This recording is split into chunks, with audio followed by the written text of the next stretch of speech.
vamos falar da situação do Pedro.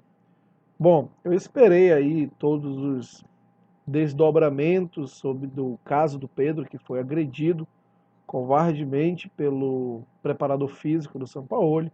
Mas é claro, para não fazer nenhum comentário baseado em conjecturas ou informações mal apuradas, esperei pelo menos a poeira baixar para emitir minha opinião. Então, vou tentar aqui ser bem sucinto em relação a esse caso. Primeiro, muita gente aí falando, né, porque divide opiniões que o Pedro fez isso de forma premeditada para tentar arranjar de repente uma rescisão unilateral, como estão falando.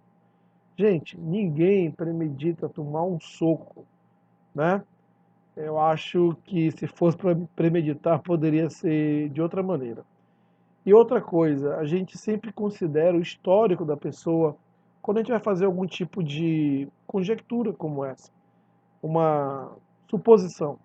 Então a gente sempre leva em consideração o histórico da pessoa. O Pedro, ele nunca foi um jogador problemático, muito pelo contrário, ele sempre foi um cara muito resiliente, aguentou a reserva, esperou sua oportunidade, foi o melhor jogador da América ano passado, artilheiro da Libertadores, Copa do Brasil, mesmo naquele período que supostamente o Palmeiras teria oferecido uma proposta de 20 milhões de euros, ele não, sabe, em nenhum momento deixou de ser profissional, sempre honrando seus compromissos.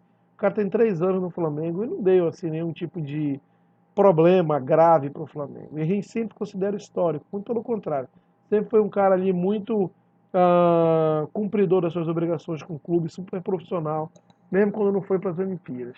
Ah, Diogo, mas ele fez becinho, em alguns jogos ele ficou chateado.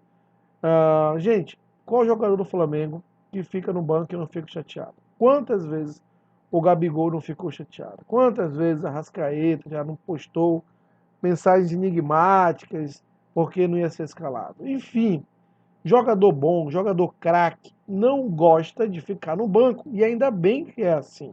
Se um jogador no Flamengo, que é um time de jogadores de altíssimo nível, gostar de ficar no banco e ter uma reação indiferente, esse jogador, o lugar dele não é do Flamengo, ok? Não é no Flamengo o lugar dele.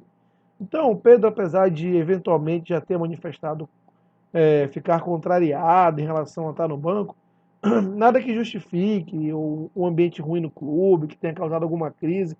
Muito pelo contrário, longe disso. E lembremos, o cara foi campeão da Libertadores pelo Mengão. Isso por si só já dá para ele uma condição de ídolo, de jogador muito importante da história do Flamengo. E não só foi campeão da Libertadores, como foi artilheiro e eleito o melhor jogador da América. E fez também o gol da Copa do Brasil na final. Foi o gol dele, o gol do Flamengo. O Gabigol é importante, é ídolo? Óbvio, não precisa um ser para o outro não ser. Podemos ter dois, ou três, ou quatro, ou cinco, como esse time histórico tem. Então vamos parar de desmerecer o cara, que o cara é realmente um grande jogador da história do Flamengo e não acho, pelo histórico dele, realmente que tenha feito nada premeditado. Ir lá na delegacia fazer o boletim de ocorrência, pode ser sim que tenha tido uma orientação do seu empresário. Fora isso, nada. O cara foi covardemente agredido. Agora vamos pelo lado do preparador físico do São Paulo. Sim, ele foi covarde, foi maluco de ter feito aquilo.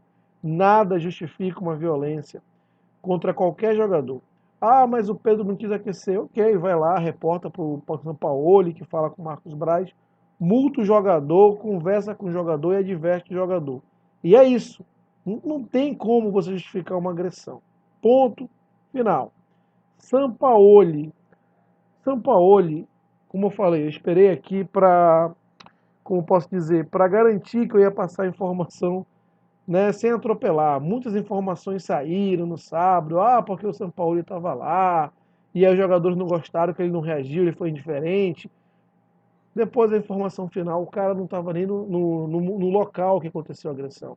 Ele foi dar entrevista quando voltou, ninguém nem falou para ele direito o que tinha acontecido, ele achou que tinha havido uma discussão, longe de saber que tinha acontecido uma agressão. Se manifestou de uma maneira inadequada, sim, no Instagram, porque ele não tomou lado e deveria sim defender seu jogador, embora eu reconheça, é uma relação de amizade, de muitos anos, é difícil, mas ele deveria ter ficado do lado correto, que é defender o jogador. Dito isso, também entendo a situação do Sampaoli, que é difícil ele criticar ali o seu amigo e tudo mais. Eu não estou falando que ele deveria ter feito, mas eu sei que é difícil. Agora, isso não é motivo para também tirar o Sampaoli e coisa e tal, né? Não, quem fez a besteira foi o preparador físico, que tem uma relação de amizade, é um homem de confiança do Sampaoli. Mas quem fez a besteira não foi o Sampaoli, foi o preparador físico. Você não responde pelos atos dos outros, você responde pelos seus atos. Esse é o correto. Então, fica aí um monte de gente falando que o São Paulo não tem mais clima. Balela, gente querendo criar crise no Flamengo. Gente que é anti-flamenguista. Então, o São Paulo e o Flamengo, na minha opinião, fez o correto. Demitiu sumariamente lá o preparador físico. Esse cara não tinha mais que trabalhar. Flamengo mesmo. Chamou o São Paulo e falou: olha, São Paulo, a gente quer continuar contigo, tá fazendo um ótimo trabalho, mas o cara aqui não tem mais condição. Quer continuar? O São Paulo falou, quero. Acabou, resolveu, gente. Na minha opinião, ainda que o Pedro tenha faltado no treinamento de segunda-feira, o Flamengo tem que ter uma paciência assim. O cara levou um soco, o cara ficou virando um meme aí de vários brincalhões, inclusive flamenguistas, que não deveriam fazer isso, mas acabou virando. Não é fácil. Então tenha paciência com o cara, não vai falar em advertência e multa agora não. Lá para frente chama o cara e conversa e fala o que você fez foi errado, não faça mais, aplica uma multa que seja, mas não agora. Agora entenda que o cara realmente está contrariado, né? E tem motivo para isso. De novo, o cara tá virando meme, aí estão gozando, sacaneando o cara, inclusive flamenguista. Então esse é o ponto. O outro lado é a imprensa corintiana, de olho os urubus ali, os abutres, urubu não que é flamenguista, mas ali, ó, de olho querendo tirar o Pedro para os clubes de São Paulo. Não que ele vai para o Palmeiras, vai pedir rescisão unilateral, vai para o Corinthians. E ficam jogando veneno, ficam jogando a isca para a torcida do Flamengo pegar e criticar o cara. E tem muita gente boba, muita gente estúpida que pega essa isca e fica fazendo campanha contra o Pedro. Gente, de verdade, vocês são flamenguistas, tá? Porque se vocês são flamenguistas, quem está criando a crise é o próprio Flamengo, são os próprios torcedores. Assunto resolvido. O preparador físico foi demitido, como deveria ser o correto. Pedro realmente errou na segunda-feira de não se reapresentar no treino, mas é entendível, é compreensível que o cara não tenha ido.